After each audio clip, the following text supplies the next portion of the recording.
Ya, Selamat sore. Bagaimana kabar Ibu Mita? sore Coach. Alhamdulillah kabar saya baik. Kita langsung saja ya ke sesi tanya jawab. Iya Coach, siap. Sebelum kita mulai, bagaimana perasaan Ibu menjelang sesi coaching ini? Ada hal khusus yang ingin Ibu diskusikan atau fokuskan? Sejujurnya saya sedikit merasa tegang. Beberapa tantangan di pekerjaan membuat saya harus mencari solusi yang lebih efektif. Tentu, saya menghargai kejujuran Ibu. Mari kita jadikan sesi ini sebagai ruang untuk menjelajah solusi bersama. Apakah ada hal khusus yang ingin kita bahas lebih mendalam hari ini? Ada Coach? Oke, kita langsung ke sesi tanya jawab saja ya. Siap Coach. Apa tujuan yang ingin Ibu capai dari sesi coaching ini? Saya ingin meningkatkan kemampuan mengajar saya dalam pembelajaran berdiferensiasi Coach. Oh, baik. Apa definisi tujuan akhir yang ingin Ibu capai? Saya ingin pembelajaran berdiferensiasi yang saya terapkan di kelas dapat menjadi pembelajaran yang bermakna bagi siswa saya. Wah, bagus ya. Sekarang mari kita masuk ke tahap identifikasi. Apa yang membuat Ibu merasa kesulitan dalam pembelajaran berdiferensiasi? Sebenarnya ada beberapa siswa yang tidak menyelesaikan latihan yang telah saya berikan. Ceritakan lebih lanjut. Bagaimana hal tersebut bisa terjadi? Apa kendala Ibu di dalam kelas? Terkadang siswa mengantuk, tidak menyelesaikan tugas, dan terlihat bosan, padahal saya sudah melakukan ice breaking di kelas. Saya paham. Bagaimana Ibu menghadapi situasi tersebut? Untuk anak belum coach, namun saya sudah melakukan koordinasi dengan guru bidang studi. Setelah ditanya kepada guru bidang studi lainnya, ternyata siswa yang melakukan hal yang sama ketika belajar dengan guru tersebut. Oh, jadi Ibu sudah melakukan koordinasi dengan guru bidang studi. Itu langkah yang bagus, Bu. Kita akan bersama-sama mencari solusi untuk mengatasi masalah ini. Apakah ada hal lain yang ingin Ibu tambahkan? Tidak, coach. Saya hanya ingin siswa didik belajar dengan serius tanpa adanya rasa malas dan mengantuk, serta disiplin dalam mengerjakan tugas dalam pembelajaran berdiferensiasi ini. Baik, Bu Mita. Sekarang mari kita merancang rencana aksi. Apa rencana Ibu dalam mencapai hal yang Ibu inginkan? Saya sudah melakukan restitusi terhadap siswa saya, coach, dan saya juga sudah melakukan pembelajaran berdiferensiasi di kelas. Bagus sekali, Bu. Pembelajaran berdiferensiasi apa yang Ibu lakukan? Bisakah Ibu menjelaskannya secara rinci kepada saya?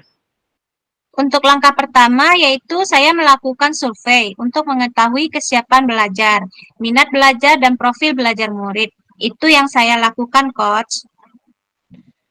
Terus, apa langkah selanjutnya setelah Ibu melakukan survei tersebut? Saya akan menyusun RPP berdiferensiasi, proses, dan berdiferensiasi produk. Boleh diceritakan, Bu, bagaimana proses pembelajaran berdiferensiasi proses yang Ibu lakukan?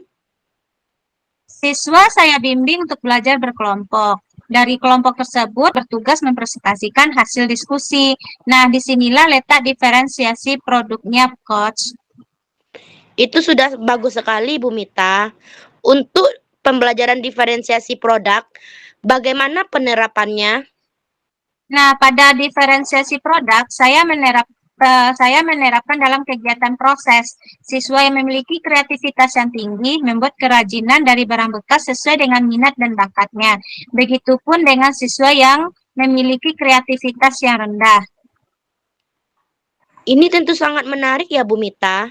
Jika saya rangkum dari masalah yang Bu Mita jelaskan tadi, Ibu sudah melakukan restitusi, melakukan pembelajaran berdiferensiasi proses dan produk. Berarti Ibu sudah melakukan tahapan-tahapan pembelajaran berdiferensiasi. Dalam pembelajaran berdiferensiasi yang Ibu lakukan sudah bagus menurut saya ya, Bu. Sudah sesuai dengan pembelajaran berdiferensiasi proses dan produk. Agar lebih sempurnanya, Bu, bagusnya Ibu lebih menggunakan media pembelajaran sebagai diferensiasi konten. Media yang seperti apa, Bu? Sebaiknya menurut saya media yang digunakan mencakup keaktifan siswa di kelas, seperti video pembelajaran atau gambar yang menarik bagi siswa kita. Oh, begitu ya, Bu. Selama ini saya masih menggunakan media buku pembelajaran. Namun sekali-sekali saya menggunakan video, tapi belum maksimal. Betul, Bu Mita. Seharusnya untuk memacu minat siswa belajar, sebaiknya media yang kita gunakan itu dalam pembelajaran harus lebih menarik agar masalah yang Ibu hadapi di kelas dapat terselesaikan. Baik, Coach. Terima kasih banyak atas masukannya. Baik, Bu Mita. Sekarang mari kita masuk pada tahap tanggung jawab. Apa komitmen Ibu Mita terhadap rencana aksi yang sudah Ibu buat?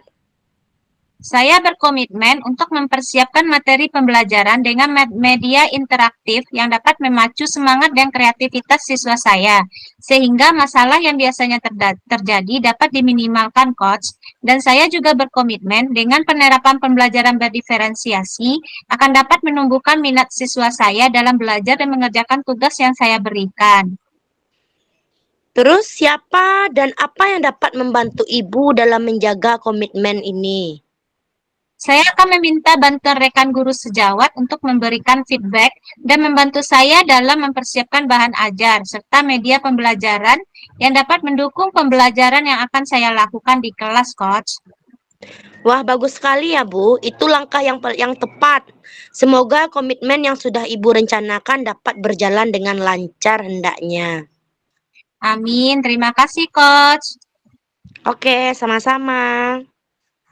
Oke, baiklah, Bu Dery, Bu Mit, dari coaching yang dilaksanakan tadi, itu sudah nampak sekali bagaimana pelaksanaan coaching yang baik yang dilakukan oleh Bu Dery dengan Bu Mit. Cuma mungkin menanyakan kabar itu sebaiknya agak dilamakan kita menanyakan kabarnya biar lebih enjoy tanya jawab kita gitu. Nah, dan juga untuk rencana aksi itu sudah sangat bagus proses dan produk yang disampaikan oleh Bu Mit dalam rencana aksi pada pembelajaran diferensiasi. Nah, Bu Dery sebagai coach juga telah menjelaskan kalau dalam pembelajaran diferensiasi tidak hanya proses dan produk saja, tetapi juga harus ada kontennya. Oke, saya rasa itu yang saya amati tentang coaching yang kita lakukan hari ini. Terima kasih. Assalamualaikum warahmatullahi wabarakatuh. Oke, Oke, Waalaikumsalam. Terima kasih Bu Wati. Oke. Selamat pagi. Bagaimana kabarnya? Pagi, Coach. Alhamdulillah, kabar baik. Kita langsung saja ya ke sesi tanya jawab. Oke, ya Coach, siap. Sebelum kita mulai, bagaimana perasaanmu menjelang sesi coaching kali ini? Ada hal khusus yang ingin Ibu diskusikan atau fokuskan? Baiklah, Coach. Sejujurnya, saya sedikit merasa tegang. Beberapa tantangan di pekerjaan membuat saya mencari solusi lebih efektif. Tentu saya menghargai kejujuranmu. Mari kita jadikan sesi ini sebagai ruang untuk menjelajahi solusi bersama. Apakah ada hal khusus yang ingin kita bahas lebih mendalam hari ini? Ada, Coach, tapi mungkin nanti di akhir sesi saja. Oke, kita langsung ke sesi tanya jawab saja ya. Siap, Coach. Apa tujuan yang ingin Ibu capai dari sesi coaching ini? Saya ingin meningkatkan kemampuan presentasi saya di depan umum. Baik, apa definisi tujuan akhir yang ingin Ibu inginkan? Saya ingin bisa presentasi dengan percaya diri dan membuat audiens terkesan dengan presentasi saya. Bagus. Apa ukuran keberhasilan yang Ibu inginkan dari sesi coaching ini? Saya ingin bisa presentasi dengan lancar dan tanpa rasa gugup, serta mendapatkan feedback positif dari audiens. Oke, sekarang mari kita masuk ke tahap identifikasi. Apa yang membuat Ibu merasa kesulitan dalam presentasi? Saya merasa gugup dan sering lupa kata-kata saat presentasi.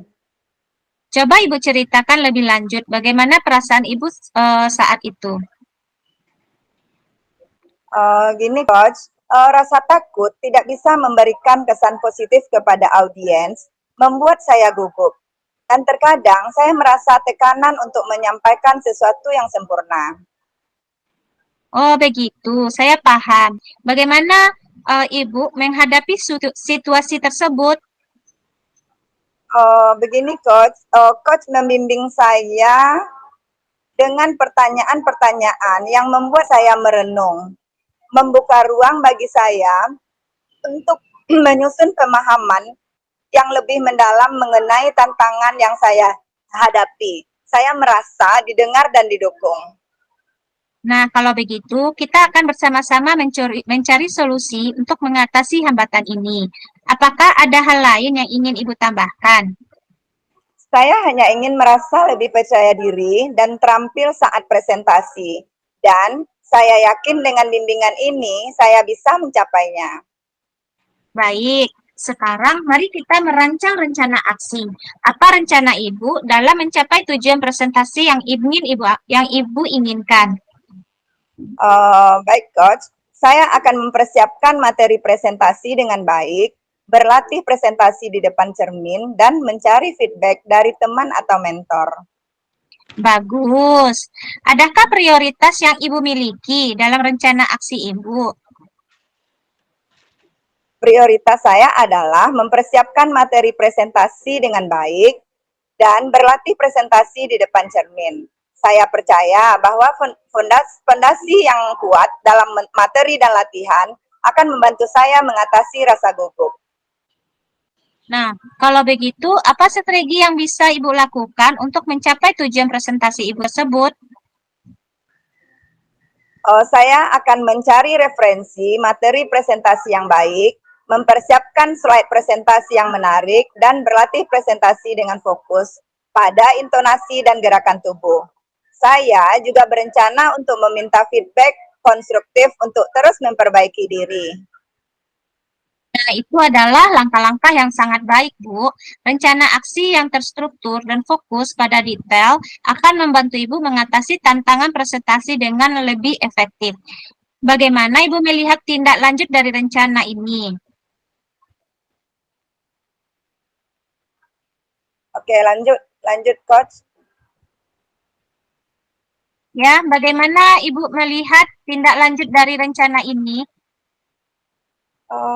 Ada di sini. Saya akan terus berlatih presentasi dan mencari feedback dari teman atau mentor untuk terus meningkatkan kemampuan presentasi saya. Kegiatan ini tidak hanya menjadi fokus sementara, tetapi juga sebuah perjalanan berkelanjutan menuju pengembangan diri dalam berkomunikasi efektif. Bagus. Tindakan yang Ibu lakukan sangat tepat. Semoga apa yang Ibu harapkan dapat tercapai ya. Amin. Terima kasih, Bu. Iya, sama-sama. Oke, bagaimana Bu Dery sebagai pengamat? Oke, terima Siapa, Bu kasih Dery? kesempatannya kepada Bu Mita dan Bu Wati. Menurut diri menjadi pengamat, di awal kegiatan tadi, sebaiknya sebaiknya pada psikot sebelum memberikan sesi tanya jawab, seharusnya membuat si koci ini merasa nyaman terlebih dahulu. Kita tetapkan dalam kondisi nyaman. Pada permasalahan identifikasi tadi, si coach nampak oleh diri itu menggali apa permasalahan yang dialami oleh si koci tadi, sehingga koci leluasa dan nyaman saat menjelaskan apa dari permasalahannya, dan coach memberikan solusi-solusinya yang membuat koci lebih merasa nyaman saat melakukan materi-materi presentasinya begitu. Terima kasih pada Bu Ati dan Bu Mita. Oke. Terima kasih kembali, Bu Dery. Bu Dery.